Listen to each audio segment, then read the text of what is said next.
क्या है आध्यात्म? दर्शन, चिंतन धारा, विद्या या संस्कृति की परंपरागत विरासत। आध्यात्म दर्शन यानी जीवन का शाश्वत सत्य। मानव जीवन से जुड़े शाश्वत सत्यों को जानिए और समझिए उपासक डॉक्टर सोहन राज तातेड़ से हमारे खास कार्यक्रम आत्मविज्ञान में। आत्मविज्ञान यानी सही दृष्टि, सही सोच। भाई और बहनों, मातृशक्ति को नमन। स्टूडियो में आपका हार्दिक स्वागत, अभिनंदन, सत्कार है। आत्मविज्ञान कार्यक्रम के तहत हम आपको अच्छे अच्छे एपिसोड्स के माध्यम में अच्छी शिक्षा देते हैं, अच्छी बातें बताते हैं कि आपकी जो नकारात्मक सोच है, आपकी जो नेगेटिव एनर्जी है, उसको हम पॉजिटिव एनर्जी में बदलते हैं। कहा है कि जितनी पॉजिटिविटी उतनी प्योरिटी, और जितनी प्योरिटी उतना आप मुक्ति के करीब जाते हो। ये सारा कार्य हम अलग अलग एपिसोड्स के माध्यम से करते हैं। तो आज का हमारा बहुत सुंदर एपिसोड है सृष्टि का मूल संतुलन। भाई और बहनों, ये जो सारा ब्रह्मांड है ये संतुलित अवस्था में चलता है। देखिए, सूर्य अपने निर्धारित समय पर उगता है, चंद्रमा अपने निर्धारित समय पर उगता है, और अमावस्या के दिन पूर्ण रूप से चंद्रमा जो है वह लुप्त हो जाता है। चंद्रमा के ऊपर जो सूर्य का प्रकाश बिल्कुल नहीं पड़ता है, और पूर्णिमा के दिन जो है सूर्य का प्रकाश जो है वो पूरा उसके ऊपर संपूर्ण रूप से पड़ता है। मतलब सूर्य के चारों तरफ पृथ्वी चक्कर लगाती है, पृथ्वी के चारों तरफ जो है चंद्रमा चक्कर लगाता है, और ये ऋतुएं समय पर आती है। सर्दी, गर्मी, बरसात, हेमंत, शिशिर वगैरह, ये 6 ऋतुएं वे समय पर आती है। तो सारा काम समयबद्ध होता है, उसी को संतुलन कहते हैं। और जहाँ पर संतुलन है वहाँ पर शांति है, वहाँ सुख है, और वहाँ आनंद है। जहाँ पर असंतुलन है, आप घर में देखिए कि आपस के अंदर अगर मान लो हमारे पारिवारिक सदस्यों के बीच में संतुलन टूट गया तो टकराव होगा। टकराव से क्या होगा कि एक दूसरे की बोलचाल हो जाएगी। एक सुनाएगा 2, दूसरा 2 सुनाएगा, फिर वो 4 सुनाएगा, फिर 8 सुनाएगा। टकराव होगा। टकराव होते होते लड़ाई, झगड़ा, टंटा, पुलिस, कोर्ट, केस, ये सारी बीमारियां चालू हो जाएगी। इसीलिए कहा गया है 3 बात से जीव को सदा राखिए दूर, कर्ज, बीमारी और मुकदमा, फिर खाओ भरपूर। हे मनुष्यों, अगर आप आनंद से जीना चाहते हो 3 बातों का परहेज करो। कर्ज को रात सोता है, को दिन सोता है। जो व्यक्ति कर्ज लेता है उसकी समय पे किस्तें कई बार नहीं चुका सकता है, तो वो ब्याज का मीटर दिनों दिन और रात घूमता, 24 आवर्स कभी सोता ही नहीं है। तो आदमी जो है कर्ज होते होते अगर नहीं चुकाया जाता, दिवालिया हो जाता है, वो दुख के घिर जाता है। ऐसी बड़ी बड़ी कंपनियां भी जो है असंतुलन के कारण, कर्ज के कारण दिवालिया हो गई। सरकार ने ले लिया, बैंकों ने ले लिया, और उनकी प्रेस्टीज जो है बहुत डाउन हो गई। जो बड़े बड़े सेठ कहलाते थे वो रोडपति हो गए, क्योंकि उन्होंने जो है कर्ज को लिया। बीमारी को देखिए, बीमारी को फर्स्ट स्टेज पर ही उसको ठीक कर देना चाहिए। अगर वो क्रॉनिक बन गई तो आपका देखिए आप दुख पाओगे। ऊपर वाला जो है मानवता के नाते आपकी सेवा करेगा, तो उनका रोजी रोटी जो है वो ठप हो जाएगी, और उनका सारा समय आप पे लगेगा, और सारा घर दुखी रहेगा। और उसके साथ साथ में तीसरा होता है मुकदमा हो गया। व्यक्ति न आराम से खा सकता है, न पी सकता है। 24 घंटे उसके मन में टेंशन रहेगी कि क्या होगा, और वो वकीलों के चक्कर लगाएगा। और वकील तो क्या, देखिए कि दोनों तरफ से कि बीन मरो बीननी मरो, ब्राह्मण का टक्का तैयार है। उनको कोई लेना देना नहीं, उनको अपनी फीस से लेना देना है। और कई बार तो दोनों वकील मिल जाते हैं और दोनों पार्टियों को लूटते रहते हैं, और आखिर में कई वर्षों तक जब बेटा पोता, दादा का किया वो केस जो है पोता लड़ता है, 20 साल 30 साल घिसते रहते हैं। पैसे से, सुख से, शांति से घिसते जब पूरे थक जाते हैं, दोनों वकील समझौता कराते हैं, 50-50 करा देते हैं। तो अरे भैया, जब प्रारंभ से ही केस की उत्पत्ति हो गई तो जिन पार्टियों से अनबन हो गई, आप दोनों भाई भाई के बीच में अनबन हो गई, प्रॉपर्टी का झंझट हो गया, जैसा कि कोकिला बहन ने कितना सुंदर काम किया, रिलायंस के अंदर अनिल और जो मुकेश दोनों लड़ गए, तो कोकिला जी जो है माँ की बहुत अच्छी भूमिका रही और दोनों सेल्फ सस्टेंड हो गए। अब बात अलग है कि उनके अच्छे कार्य की न वजह से अभी जो है हमारे अनिल भाई बहुत बड़ी प्रॉब्लम में। तो मेरे कहने का मतलब जहाँ संतुलन होता है वहाँ सुख होता है, संतुलन बनाए रखना चाहिए। इसीलिए कहते हैं 3 कोट से सवा सावधान रहो, प्राकृतिक जीवन जियो कि सफ़ेद कोट वाले डॉक्टर के पास जाना ही नहीं पड़े अस्पताल, और दूसरा मिटिया कोट है, लड़ाई झगड़ा मत करो तो पुलिस कार्रवाई के पास जाना ही नहीं पड़े, मिटिया कोट पुलिस का सूचक है। और तीसरा काला कोट है, वह जो वकील यानी कोर्ट का सूचक है, लड़ाई झगड़ा क्यों करो, टकराव को टालते रहिए ताकि कोर्ट की स्थिति पैदा ना हो। ये संतुलन है, तीनों कोट से हमारा संपर्क न होना संतुलन है। रजस तमस और सत्व प्रकृति हमारी बराबर संतुलित रहे, हम कभी बीमार नहीं पड़ेंगे। वात पित्त कफ हमारे संतुलन है तो हम कभी नहीं बीमार। संतुलन सद बहुत अच्छा है। व्यक्ति अगर संतुलित रहता है वो सुख का जीवन जीता है, आनंद का जीवन जीता है, उसका परिवार सुखी होता है और ऐसे सुखी लोगों से सुखी समाज बनता है, सुखी समाज से सुखी देश बनता है, सुखी देश से सुखी विश्व बनता है। और आज इस पूरे विश्व के अंदर निःशस्त्रीकरण आराम से लागू होती है। अगर सृष्टि का जो संतुलन का नियम आज यूएनओ धारण करे और वो एक अपना जो है वो राजधर्म बना दे कि संतुलन ही हमारा जीवन है, तो वो 210 देशों से वो विनती करेगा कि हम सब वसुदेव कुटुंबकम के, इस सृष्टि हमारी माँ है और वसुदेव हमारा पिता है। 7 अरब की जनसंख्या, 210 देशों की जनसंख्या, 7 अरब की जनसंख्या, पृथ्वी माँ की संतान है और वसुदेव पिता की संतान है। हम भाई भाई हैं, आपस में नहीं लड़ेंगे। तो ये निःशस्त्रीकरण जब लागू हो जाएगा तो इतना जखीरा आज खड़ा हुआ है, 80% हर देश भय के कारण अपना जितना बजट होता है, हर देश 210 देश जो है वह हमारे जो है वो सेनाओं पे लगाते हैं, या हमारे जो है जो प्रोटेक्शन के जितने उसके ऊपर लगाते हैं, या अणु बम और मिसाइल्स खरीदने में लगाते हैं। और 20% केवल जनता के पास एवरेज जाता है। तो बेचारी जनता का कहाँ कल्याण होगा? उनको रोटी, कपड़ा, मकान, शिक्षा, चिकित्सा नहीं मिल पाती पूरी। तो इसीलिए गरीब के गरीब हो रहे हैं, इसीलिए दुनिया के अंदर आज गरीबी बढ़ रही है। और भारत जैसे देश में तो 50% गरीबी है। सारा पैसा जो है हमारी जल थल सेना पे, जल थल और जो है वायु सेना पर खर्च हो जाता है, फ्रंटियर्स पे खर्च हो जाता है, अणु बम और मिसाइल्स खरीदने में खर्च। इसकी जरूरत क्या है? हम जब भाई भाई बन जाते हैं, कोई एक दूसरे पर हमला नहीं करेंगे तो इसकी कोई जरूरत नहीं है, क्योंकि ये जखीरा इतना इकट्ठा हो गया है कि अगर किसी भी जो है वो किसी पावरफुल अमेरिका जैसे के बीच में ज्यादा जखीरा है, उसका दिमाग खराब हुआ राष्ट्रपति प्रधानमंत्री का, और उन्होंने दुरुपयोग किया कि वो सबसे पहले युद्ध जन्म लेता है। प्रथम और दूसरे युद्ध, विश्व युद्ध को देखिए, वो किसी एक पावरफुल राजनेता के दिमाग के अंदर जन्म लेता है। और जब ऐसे पावरफुल के जन्म लिया और जखीरा फूट पड़ा तो 7 अरब की जनसंख्या को 7 मिनट स्वाह में लगेंगे। जब हम नहीं रहेंगे तो कौन भोग भोगेगा, कौन इस सृष्टि में करेगा? और बेचारे जो 84 लाख जीवा योनि के दूसरे प्राणियों का संरक्षण कौन करेगा? अभी तो मनुष्य कर रहा है, वो संरक्षण नहीं नरसंहार कर रहा है। लेकिन अगर उसकी बुद्धि का सदुपयोग करे, वह सत्व प्रकृति में जाए तो, और तमस प्रकृति को छोड़े, तो संपूर्ण सृष्टि का जो है वह संरक्षक बन सकता है, हितकारी बन सकता है। तो भाई और बहनों, हम कहना चाहते थे संतुलन की बात।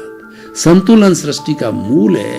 देखिए, ये जो पृथ्वी है अपनी कीली पर घूम रही है, ये चंद्रमा अपनी कीली पर घूम रहा है। अगर ये पृथ्वी कीली से थोड़ी 10-20% इधर टिल्ट हो जावे, उधर टिल्ट हो जावे, तो क्या होगा?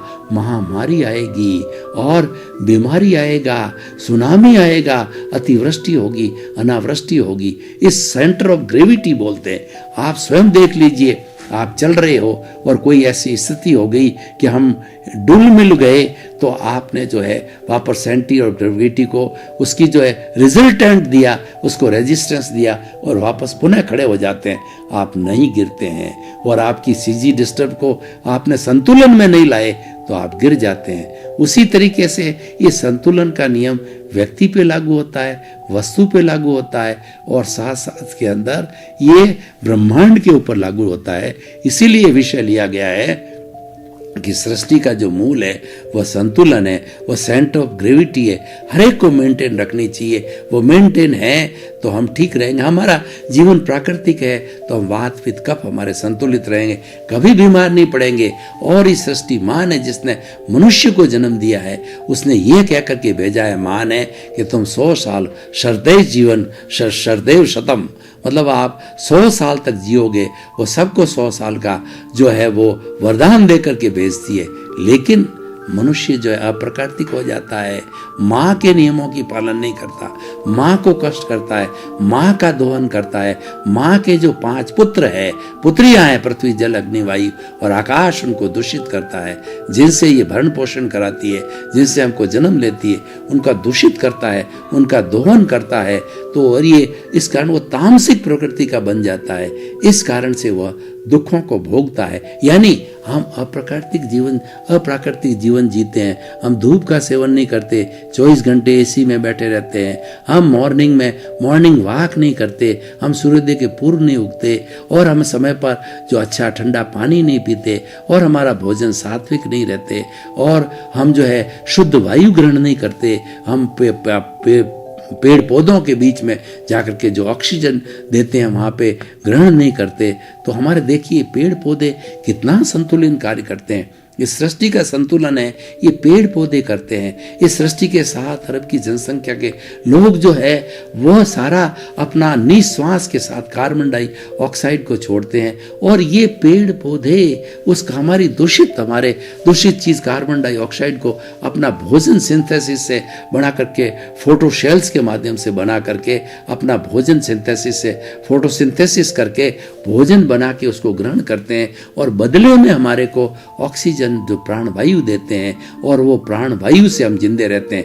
आज दिल्ली में क्या स्थिति हो गई है कि वहाँ पर प्राणवायु बिल्कुल कम हो गई है, कार्बन डाइऑक्साइड इतनी जो बढ़ गई है। हमने जो है अपने जो है इन वाहनों के माध्यम से कार्बन डाइऑक्साइड छोड़ते हैं, मनुष्य कार्बन डाइऑक्साइड छोड़ता है और कल कारखाने कार्बन डाइऑक्साइड छोड़ते हैं, सब छोड़ने वाले हैं। वनों को काट लिया और आज जो है विज्ञान ने इतनी तरक्की की है, विज्ञान जो है ऑक्सीजन की बोटलिंग करके वो हॉस्पिटल में भेजता है। लेकिन ये ऑक्सीजन जो है निर्माण करने की फैक्ट्री जो आज विज्ञान के पास नहीं है, वो सिर्फ मात्र पेड़ पौधों से ऑक्सीजन आती है। उसको हमने अपने जो है लोभ के कारण काट दिया। हमने वायु हमारे संरक्षण नहीं किया प्रकृति का, पर्यावरण का, और आज हम दुखी हो रहे हैं। यानी हमने सब असंतुलन कर दिया।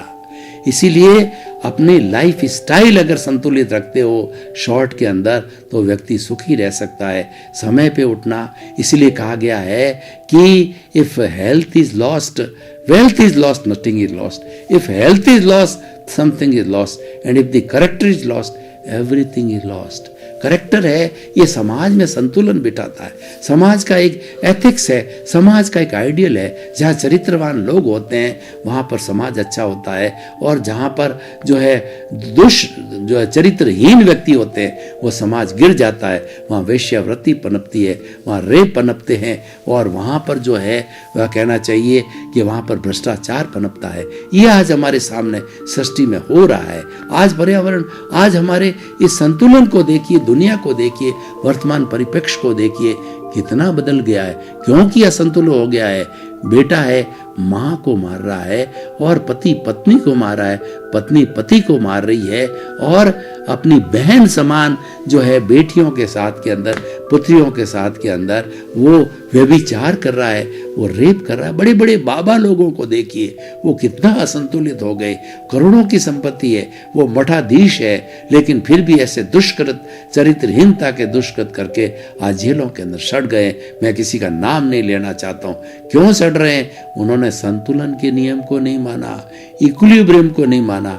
जहाँ संतुलन है वहाँ सुख है, वहाँ असंतुलन है वहाँ दुख है। चाहे व्यक्तिगत जीवन हो, चाहे सामाजिक जीवन हो, चाहे पारिवारिक जीवन हो, चाहे वैश्विक जीवन हो। आज विज्ञान ने हमको ग्लोबलाइजेशन, प्राइवेटाइजेशन और लिबरलाइजेशन के युग में हमको नज़दीक ले आया है, हमारा बहुत अच्छा कार्य किया है, लेकिन हमने असंतुलन पैदा कर दिया। आज इंटरनेट आ गया तो इंटरनेट के ऊपर बुरी अच्छी चीज़ों की जगह बुरी चीज़ें हावी हो गया, ब्लू फिल्म्स हो गई, और जो टीनेजर्स वाले हैं ज़्यादा ब्लू देखते हैं। सच आप देखिए कि यूट्यूब के अंदर डाटा देखिए, गंदी से गंदी चीज़ के मिलियंस ऑफ द मिलियन दर्शक होंगे, और ऐसी सत्संग चुनाई जाती है उसे हजारों ही दर्शक नहीं होते। इसका कारण क्या है? हमारा रुझाव असंतुलन की तरफ हो गया है, हमारा रुझाव बुराइयों की तरफ हो गया है। मैं आपको 50 साल पहले ले जाना चाहता हूँ, आपको 50 साल पहला नजरिया जो कि संतुलन का नजरिया था वो बताना चाहता हूँ। आप एक जो है एक सेंटर के तहत जो एक आप सर्कल को खींचिए, सर्कल में परिधि होती है और सेंटर होता है। उस सेंटर के अंदर हमारे समाज के लोगों ने गुणी व्यक्तियों को बिठाया, गुणों को बिठाया, गुणों की भजना होती है। जैन धर्म के अंदर नवकार मंत्र पंच परमेष्टि के 108 गुणों की रचना में माला होती है। ऐसे ऐसे महान तीर्थंकरों को बिठाया, ज्ञानियों को बिठाया, आचार्यों को बिठाया, साधुओं को बिठाया, और हमारा अच्छा समाज बनता था। और परिधि पे हमारा साधन था, हमारा धन था, दौलत था, और जितना भी जिससे हमारा जड़ पदार्थ था वो सारा परिधि पे, और चेतन पदार्थ था वो हमारे सेंटर में था। अब क्या व्यक्ति ने लोभ के कारण जो है जड़ पदार्थ को जो परिधि पे था, धन दौलत पद प्रतिष्ठा, उसको सेंटर में ले आए, और जो हमारे सेंटर में चेतन तत्व गुण और गुणी व्यक्ति थे उनको पटक दिया परिधि में। आज एन केन प्रकार व्यक्ति जो है वह मल्टी मिलियनेयर बनना चाहता है, अरबपति बनना चाहता है, चाहे वह दुष्प्रवृत्ति का हो, चाहे अपराध करके लाए, चाहे आतंकवाद से लाए, किसी उसको मान्य किया है, पैसे को मान्य किया है, जड़ पदार्थ को मान्य किया। चेतन की जो है उन्होंने चेतन की अवहेलना की है। इसी कारण असंतुलन हो गया। इसी कारण सारा आज देखिए कितनी जो है वो नकारात्मक भाव हमारे सृष्टि में चल रहे हैं। कोई भी व्यक्ति किसी को भी झेलना नहीं चाहता, सहन नहीं करना चाहता। उससे हमारी न्यूक्लियर फैमिली हुई। ये न्यूक्लियर फैमिली क्यों हुई? ये परिवार में असंतुलन के कारण हुई। पहले 100 लोग एक साथ जो है वो संयुक्त परिवार में रहते थे। 3-3, 4-4 जनरेशन, 100, 150 लोग एक परिवार में साथ पलपते थे। उनको किसी को कोई कष्ट नहीं होता था। कोई कमाता तो भी ठीक है, कोई ऐश करता तो भी ठीक है। सभी एक ही जो है किचन के अंदर खाना खाया करते थे, बड़ी मौज मस्ती सादगी के साथ रहा करते थे। आज एक ही व्यक्ति कमाने वाला, एक ही घर का पालन पोषण करने वाला और एक ही सब चीज संभालने वाला हर वक्त तो 24 घंटे में रहता है। उसके ऊपर प्रेशर रहता है, क्योंकि उसके कष्ट को कोई झेलने वाला नहीं होता है, वो अकेला ही तड़पता रहता है। तो भाइयों और बहनों, कितना चेंज आ गया है। ये चेंज है असंतुलन के कारण आया। जहाँ असंतुलन है वहां पर दुख है, वहां पर दुष्प्रवृत्ति है, वहां तमस्वृत्ति है, वहां पर मानवता कराती है। जहाँ संतुलन है वहां सुख है, वहां आनंद है, वहां स्वर्ग है। असंतुलन में नरक है। स्वर्ग और नरक हम कहते हैं कि हमारी इसी दुनिया के अंदर है। तो जहाँ संतुलन है वो स्वर्ग है, वहाँ असंतुलन है वहाँ नरक है। जो संतुलन है वो हमारा पुण्य है, असंतुलन है दुख है। हम देखो वो पाप है, हमारी पापकारी वृत्ति के कारण जो है हम कष्ट भुगते हैं, वो एक तरह का असंतुलन है। हमने वह असंतुलन स्वयं में पैदा किया, वो हमको भुगतना पड़ रहा है। भुगतता उसकी भूल है, वो किसी ने कोई सामने वाला भुगता रहा, उसकी गलती नहीं होती है। वो तो अपना हिसाब चुकता कर रहा है, वो तो निमित्त के रूप में आ गया। उसको साइंटिफिक सर्कमस्टेंशियल एविडेंसेस ने भेजा है, उसकी ड्यूटी है। वो जो है वो कुदरत कहती है मैंने जन्म लिया है, और जन्म देने के बाद में वो मेरे ताबे आ गया, जीवन भर मेरे ताबे आएगा। तो वही उस निमित्त को हाजिर करती है, सुख देने वाले को, दुख देने वाले को, और वो तो न्याय करती है। हुआ सो न्याय, ये कुदरत का न्याय है, कुदरत का कानून है, कुदरत की रचना है। तो हम कुदरत के प्रति नतमस्तक रहें, और हम नतमस्तक न होने से असंतुलित हो गए और कुदरत को भी असंतुलित किया। आज जो है हमने दोहन करके सृष्टि को बिगाड़ दिया। तो भाई और बहनों, हम इस एपिसोड को निष्कर्ष पर लगाते हैं, तो निष्कर्ष पे हम कहना चाहते हैं कि जितना जितना इस पंचभूतात्मक, छह द्रव्यात्मक, त्रिगुणात्मक सृष्टि में संतुलन रहेगा, तमस रजस और सत्व में संतुलन रहेगा, छह द्रव्यों में संतुलन रहेगा और पांच भूतों में संतुलन रहेगा, तो ये सृष्टि बहुत अच्छी बनेगी। इसमें नकारात्मक सोच नहीं रहेगी, इसमें सकारात्मक सोच आएगी और हमको सब चीज शुद्ध मिलेगी, जो आज से 50-100 साल पहले शुद्ध मिला करती थी। आज हमें पुनः संतुलन में लौटना है, तो आइए हम जो है सभी मिलकर के इस जो है सूत्र को ध्यान रखें कि सृष्टि का मूल है वो संतुलन है, और हम इस सृष्टि के घटक है, जे पिंडेति ब्रह्मांडे, इस ब्रह्मांड के जो है हम प्रतिनिधि करने वाले पिंड रूप में है, जो ब्रह्मांड में वही हमारे में है, जो त्रिगुणात्मक जो है वो क्वालिटी ब्रह्मांड में है, प्रवृत्ति वही हमारे में है, और पंचभूत हमारे में, छह द्रव्य हमारे में मौजूद है। तो हम इस तरीके से उसका प्रतिनिधित्व करने वाला मनुष्य, सृष्टि का सर्वश्रेष्ठ प्राणी। भाई और बहनों, आपका बहुत बहुत धन्यवाद। आप आत्मविज्ञान कार्यक्रम बराबर देख रहे हो, देखते रहिए। आपको जो अच्छे अच्छे गुण मिलेंगे, अच्छे अच्छे सूत्र मिलेंगे, आपके जीवन का निर्माण होगा और आप खूब आगे बढ़ते रहोगे। सर्वे भवन्तु सुखिनः, सर्वे भवन्तु निरामया। इसी क्रम में आपका जीवन आनंदमय हो, मंगलमय हो। आपके प्रति बहुत बहुत शुभ। आत्मविज्ञान में आत्मविज्ञान यानी सही दृष्टि, सही सोच।